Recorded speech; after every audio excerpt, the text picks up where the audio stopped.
Is this thing on? Welcome back to Big Mouth, and fancy seeing you here in June. I really welcome my friends and especially my enemies. Come in, sit down, no touching.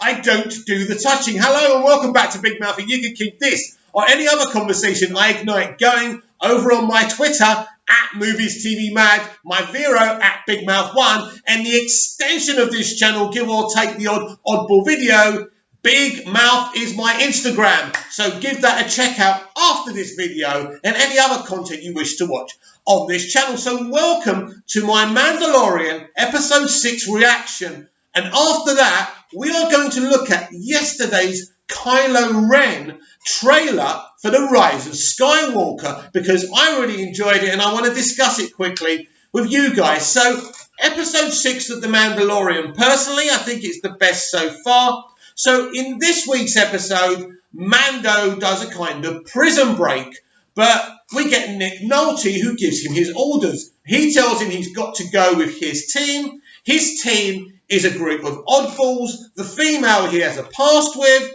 and we find out in the end that he's breaking out her brother. So these guys and this woman and the prisoner have got no morals, and it's a really, really good episode. And it gets better and better as the episode gets along. I love the fact that after they stitch Mando up and they lock him up in the cell, he escapes. It just shows you how intelligent the character is, how he can stop people, and he doesn't have to kill people to stop them. And they make you think that he has killed them when he's fought them. And at first I was thinking, oh, they don't show us what happens. That's a bit annoying. I want to see more of that fight. I want to see how that fight finishes.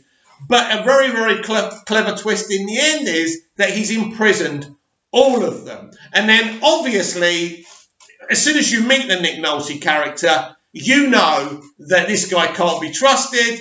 So Nick Nolte wants to kill Mando as he flies off in his ship. But Mando has left that tracker or whatever it is. It brings the whatever you want to call them, the Republic. I mean, it tracks the Republic ships and they shoot them down basically. And it was just a great little plan by the Mandalorian. It just shows you how, as I say, intelligent Mando is. This is shaping up into being a great series, a great Star Wars series. It's been a very big success for Star Wars, for Lucasfilm and Disney. This is the course correction. This is what they're attempting to do. And every week, the thing is, right, these are kind of slow burn stories. They're standalone stories. Of course, the Baby Yoda thing, it is the arc of the series. We really don't know who this creature is, who this child is. Is it a clone of Yoda? What's obviously his importance is that he's a force bearer, and everybody wants him. We also had Carl Weathers kind of phasing in and out, trying to send him a message that he never saw. That's interesting as well. I love the robot they had piloting the ship, and I love the droids, the security guard droids on the prison ship. The design for them was absolutely beautiful. As I say, I think this is the best episode they've done. It wasn't like constant action, because The Mandalorian isn't constant action. But obviously, it was really good. The intensity of once they stitch him up, he shuts down the whole kind of prison, and they're in trouble. They become his prisoner, and he hunts them. So, as I say, a very intelligent character, this Mandalorian. I hope we can learn a bit more about him. Will we ever see him take the helmet off? And is Baby Yoda connected to the way that Palpatine, the answer to why Palpatine is still alive in The Rise of Skywalker? These are questions that still have to be answered. I can't wait to the finale, and I don't want the finale to come quickly because it's been a really good show. It is a bit of a space western. I know people don't want to admit that. Even the opening credits, the way the music is, I must admit, I love the end credits, the way they do the artwork. So in the old days, right, in the old A-Team and Knight Rider, they used to have the credits, and they used to show you kind of freeze frames of the actual, scenes from the actual show. But what they do is it's all artwork, and it's beautiful, and the music, the end theme, is so Star Wars as well. So this is a really, really good show. I can't wait to see what's going to happen with Baby Yoda. He's adorable. Look, these people are clever. They're evil geniuses. You look at him, oh, Baby Yoda, you just melt, don't you? He's a baby, but like he's like 50 years old. He's a 50-year-old baby. I'm a 47-year-old baby, and I'm not adorable. But the puppeteering or the CG, I think it's puppeteering, isn't it? It does look amazing. Now, this episode was directed by Rick Famuyiwa, or I butchered his last name, didn't I? He was going to direct The Flash, a really good directed episode. And they're getting some really prominent people to direct these episodes as well. I'm going to give The Mandalorian episode 6 a 9.5. No, a 9.75 out of 10. Because if it's 10 out of 10, it's shilling. And I wouldn't shill over this episode. What I would say is that it's a really entertaining episode. As I say, once he takes the terror, if you like, to the terrorists, because they kind of underestimate him. They find Baby Yoda, he gets teased by the bald bloke, and slowly and surely, even the female who has a past with Mando seems to kind of underestimate him. But the whole thing is, it's a stitch up from the beginning. Nick Nolte obviously told them to use him, then kill him, but this is the Mandalorian. He's not going to take that. So a really good episode. I really enjoyed it, and I love... I forgot what they call the Jar Jar Binks creatures, but there was a joke about them. And this bald guy was impersonating the way Jar Jar's people talk, because they wanted to know what's underneath their helmet. And they go, what are you? And I forgot what you call Jar Jar's people. But he said it, and then he started impersonating the way Jar Jar talks.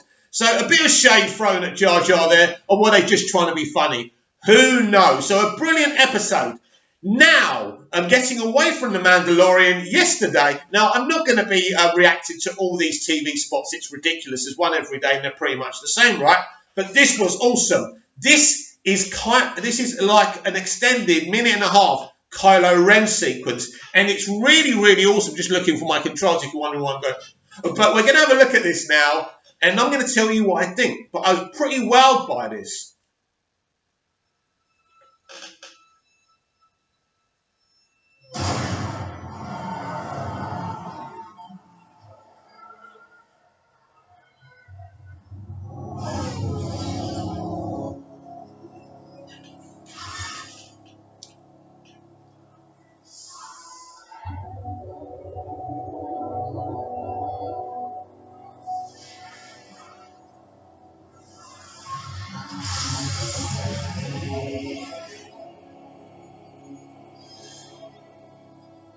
At last,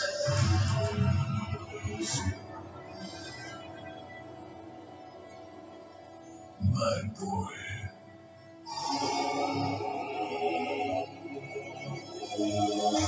I have been every voice you have ever heard inside your head.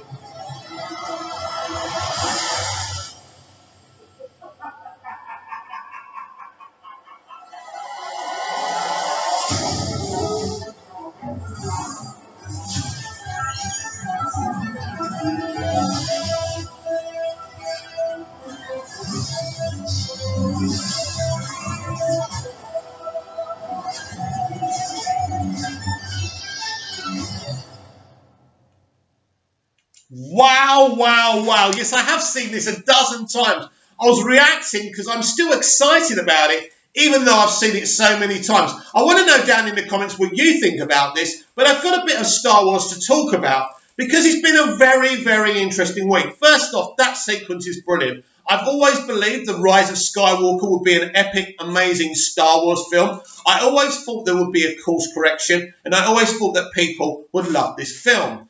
Lots of people call J.J. Abrams Jar Jar Abrams, very insulting, blaming him for what's happened with the sequel trilogy. Well, I don't.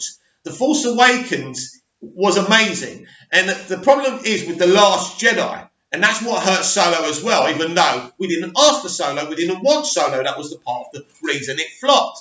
But I do blame JJ as far as he should have done the whole trilogy, that was dumb. He refused to do the Last Jedi, which was a mistake. But he's been talking a bit about the Last Jedi, partly complimenting it, and then kind of saying, oh, you don't tell people that's not important. Look, let's be honest about this. J.J. Abrams is as pissed off about The Last Jedi as us fans are. There's no question about it, but he can't blatantly talk about it.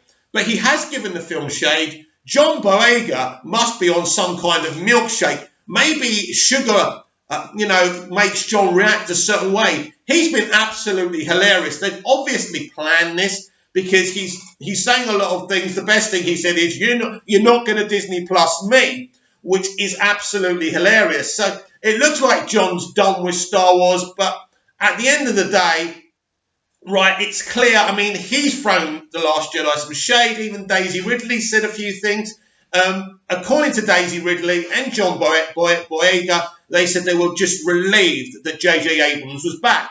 This is the man who cast them. He's the one who set the course for their characters. That's why J.J. not being involved with the second movie, The Last Jedi, is absolutely insane. But I like The Force Awakens. It was going down a great direction. He posed a lot of questions. He set a puzzle for the audience, like he did with Alias and like he did with Lost. J.J. Abrams is a great storyteller. If you don't agree with that, comment down below and tell me why you don't like him. But at the end of the day, some unfair accusations. The only thing I do blame him for is not doing the second movie. And, the proof is the proof in the pudding is within the eating. And that minute and a half there is brilliant. You've got Kylo walking into this situation. It looks beautiful, by the way. He's hearing Palpatine's voice, Snoke's voice, and Darth Vader's voice. But will we actually see Darth Vader in this movie? Well, there's rumours about Anakin. Lots of rumours saying that we only hear Anakin. So, look, we definitely know Luke Skywalker is going to be in this film. But that was brilliant. So please let me know what you think. What do you think about John Boyega, Daisy Ridley, talking, maybe giving The Last Jedi a bit of shade, some honesty. But let's be honest about this. There's another thing that I have to say. Now, for me, The Last Jedi was watered down Star Wars and it underwhelmed me. But there's no question. These people are tentatively throwing Rian Johnson under the bus because they know how the die-hard fans feel. They need to put butts on seats. They're worried. And they know if they slyly throw a little shade at Rian Johnson in The Last Jedi, they'll maybe get those fans back to watch The Rise of Skywalker. So look, they're throwing him under the bus. It's unfair. I have negative feelings, not as strong as some people about The Last Jedi, but I do. But at the end of the day, you brought the guy in, you told him he could do what he wanted, and then you're throwing him under the bus. So it's a little bit unfair, but let me know what you think. Let me know what you thought about episode 6 of The Mandalorian, and let me know what you're thinking about the series so far. Please like, share, and subscribe. Share the channel as well, and I'll be back with more Star Wars chat.